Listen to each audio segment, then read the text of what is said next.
ओम साई राम, जय साई राम। मैं सुभाग्ने की हिमाचल से आप सबका फिर से बाबा के चैनल पे स्वागत करती हूँ। साईं बाबा के चमत्कार और विश्वास, ये हमारा पार्ट 2 है। पार्ट 1 यानी कि जो पहले चैनल था साईं बाबा के चमत्कार और विश्वास, वो 1 साल के बाद अचानक बंद हो गया। बंद भी वो हमारी कुछ मिस्टेक्स की वजह से हुआ। मेरे फ़ोन में मैंने फॉर्मेट मारा जिसकी वजह से मैं पासवर्ड भूल चुकी हूँ और अब मैं उस पर जो है एक्सपीरियंसेस अपलोड नहीं कर पा रही हूँ। तो आप सबसे निवेदन है, जो भी आपको एक्सपीरियंसेस अगर आगे भी सुनने हैं तो आप हमारे पुराने चैनल को, यही इसी नाम से ही पुराना चैनल है हमारा, आप उस पर जाइए और उसमें लगभग 110 से ज़्यादा एक्सपीरियंसेस हम डाल चुके हैं। तो आज नए चैनल पे जो है मेरा पहला एक्सपीरियंस, पहला नहीं है, मेरे एक्सपीरियंसेस बहुत है, लेकिन अभी मैं जब शिरडी गई थी दिसंबर में तो वहाँ बहुत सारे अनुभव हुए। वहाँ पे मुझे बाबा के दर्शन हुए। तो क्या क्या बाबा ने वहाँ लीला रचाई, मैं आज आप सबसे शेयर करने जा रही हूँ। तो फर्स्ट टाइम मैं शिरडी गई थी दिसंबर को, तो बहुत खुश थी। और शिरडी जाने से पहले बाबा ने मेरे लिए इतना कुछ अरेंज कर दिया था, मतलब हर चीज़ खुद ही अरेंज करते गए बाबा, चाहे वो पैसों से रिलेटेड हो या जाने का हो। मैं ऐसे कुछ अपने आप ही होता है ना कि जब बाबा का बुलावा आता है तो कोई नहीं रोक सकता। तो बाबा ने मेरे लिए भी सारे इंतजाम खुद ही कर दिए थे। मैसेज आता था बाबा का कि अभी जब तू शिरडी आएगी ना, तुझे ऐसे कामों में व्यस्त रखूंगा कि तू इधर उधर की बातें भूल जाएगी।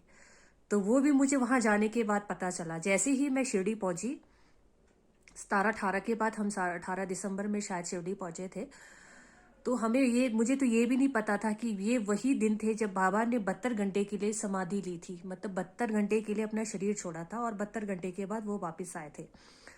तो बाबा के वो जो मैसेज मुझे आ रहे थे कि तुझे मैं इतना व्यस्त रखूंगा कि इधर उधर की बातें तू सोच ही नहीं पाएगी। तो उसमें क्या हुआ था, जैसे मैं वहां पहुंची तो पहले तो हमें ये पता चला कि नेक्स्ट डे ही जो है भगवान दत्तात्रेय, जिनके अवतार बाबा माने जाते हैं, उनका जन्मदिन था। मुझे नहीं पता था कि मैं ऐसे टाइम पे जा रही हूँ, बाबा मुझे ऐसे टाइम पे बुला रहे हैं कि भगवान दत्त जी का जन्मदिन है।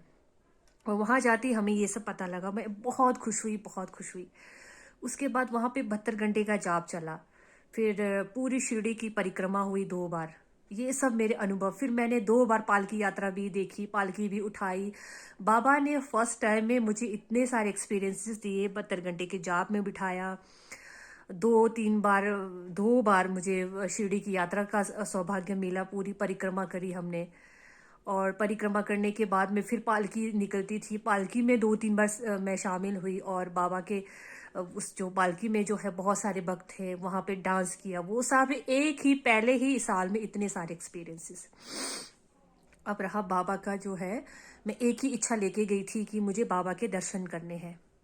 मेरे पास कोई इच्छा नहीं थी। ग्रुप से बहुत सारे लोगों ने हम मुझे जो है अपनी अपनी विश बताई और मैं उसको एक चिट्ठी में लिख करके ले गई और जा करके मैंने उसको जो है द्वारका माई में बाबा के पास में छोड़ दिया कि बाबा ये भक्तों के ये परेशानियां हैं। वो चिट्ठी मैंने बाबा के फोटो के नीचे ऐसे फेंक दिया था। तो काफी दिन हो गए थे, 4 से 5 दिन हो गए थे बाबा के दर्शन। मैं तो यही था, बाबा दर्शन दे रहे थे लेकिन मुझे पता नहीं चल रहा था कि ये कौन है। तो पहला एक्सपीरियंस क्या हुआ, ग्रुप से ही एक सुनीता जो एमपी में है वो भी आई थी उस दिन। तो मुझे भी 4 एक दिन हो चुके थे और मन में मनाल था कि बाबा इतनी दूर से आई हूँ, 2000 किलोमीटर से आई हूँ, आपके दर्शन के लिए आई हूँ। मुझे तो कुछ नहीं चाहिए, सिर्फ आपके दर्शन ही करके जाना है। मुझे इतनी दूर से आई हूँ तो आप मुझे दर्शन तो दोगे ही दोगे, मुझे पता है। यही इच्छा मैं लेके गई थी। लेकिन आप आ क्यों नहीं रहे हो मेरे सामने। अब मुझे क्या पता था कि बाबा जो मेरे बार बार मेरे सामने आ रहे थे, और हम नीरे बुद्धि जो होते हैं ना, बाबा बोलते हैं कि हमारी नजर ही नहीं होती ना, हम उनको पहचान नहीं पाते। तो ग्रुप की जो है सुनीता बहन, जो मुझे वहां पे मिली, और मिलने के बाद हम दोनों ने जो है साथ में, हम ग्रुप में जो है हमेशा साईं सच्चरित्र का एक चैप्टर करते हैं। तो आप सबसे मैं ये भी कहना चाहती हूँ कि लास्ट ईयर 13 मई को बाबा का मुझे आदेश हुआ था, कान में आवाज आई थी कि सबसे कहो प्रार्थना लगाए। उस दिन के बाद हम रोज एक चैप्टर पढ़ा करते हैं। तो उस दिन भी वो बहन भी वहां से आई, मैं हिमाचल से गई थी, वो बहन वहां से आई थी, हम दोनों मिले। और वो बहुत सारे 2-4 बुक्स लेके आई साईं सचरित्र लोगों को डिस्ट्रीब्यूट करने के लिए। तो हमने उसको जो है पढ़ना शुरू कर दिया, बिल्कुल द्वारका माई के सामने। वहां हजारों लोग थे, इतने सारे लोग चल रहे फिर रहे, कोई दर्शन कोई क्या। और हम दोनों एक जगह जाके बैठ गई। जैसे ही हम दोनों बैठ के चैप्टर करने लगी, मन में तो था कि बाबा बोलते हैं कि जब आप लोग साईं सचरित्र पढ़ते हो तो मैं साक्षात आता हूँ सामने सुनने के लिए। इतने में एक बिल्कुल वाइट, पूरी मतलब पूरा का पूरा जो लुक था उनका वो बाबा की तरह। वाइट कफनी, सफेद आईब्रोज, सफेद मूछे, दाढ़ी, दाढ़ी नहीं थी उनकी, सफेद आईब्रोज थे और बाल भी सफेद, सब कुछ अंदर वो उन्होंने वो जो सर पे जो वाइट सा पहनते हैं ना वो पट्टा, वो पहन रखा था। और ऐसे ही एक झोला बिल्कुल डिट्टो ऐसे ही। सामने जब आए अचानक ही मन में स्ट्राइक होगा, ये कौन आ गया अचानक हमारे पास, ये बाबा से मिलता जुलता कौन आया। और सुनीता भी बोलने लगी, दीदी ये कौन आए। और आके उन्होंने पता है हमें क्या बोला, अच्छा बच्चों पढ़ रहे हो, पढ़ो पढ़ो शाबाश। अरे ये क्या बात होगी, इतने लोगों के बीच में, हम दोनों इतने लोगों के बीच में जाके बैठे हैं और हमारे पास ही वो आ रहे हैं और हमें बोलते अच्छा पढ़ाई कर रहे हो, पढ़ रहे हो, साहित्य चरित्र पढ़ रहे थे हम, शाबाश पढ़ो पढ़ो।